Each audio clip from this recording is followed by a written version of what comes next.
Umva ukuri ujye wisomera Bibiliya. Bibiliya irimo ubwenge bwose bw'umwuka n'ubwenge bwose bwo mu buzima busanzwe. Gusoma Bibiliya bituma umuntu aba imfura. Gusoma Bibiliya birinda umuntu kuyoba. Pawulo mu rwandiko yandikiye Timoteyo yaramubwiye ati igice cya 4 umurongo wa 13 kugeza aho nzazira ujye ugira umwete wo gusoma. Bibiliya si igitabo cyanditswe n'ubuhanga bw'abantu. Ni igitabo cyanditswe n'abagaragu b'Imana bo mu nzego zitandukanye, cyokora bose bamurikiwe n'umwuka w'Imana.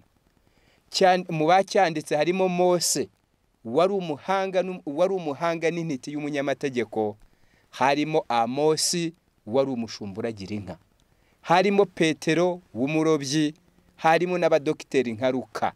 Ntabwo cyanditswe kubw'ubwenge bw'umuntu, ahubwo cyanditswe n'abantu bo mu nzego zitandukanye, cyokora bose bamurikiwe n'umwuka w'Imana. Kudasoma Bibiliya bituma abantu bayoba nabo bakemera bakayobwa. Bituma abantu bashukwa nabo bakemera bagashukika. Umuntu akakubwira ati kora kuri radio yanjye urakira, reba inomero kuri televiziyo, wohereze kuri mobile money, isengesho nagusengeye uririhe urakira. Abantu bakabyemera. Umva ukuri ujye wisomera Bibiliya.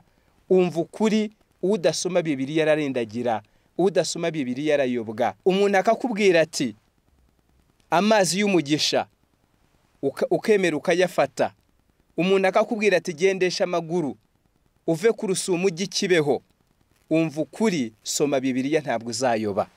Imana ibafashe mu izina rya Yesu. Umva ukuri.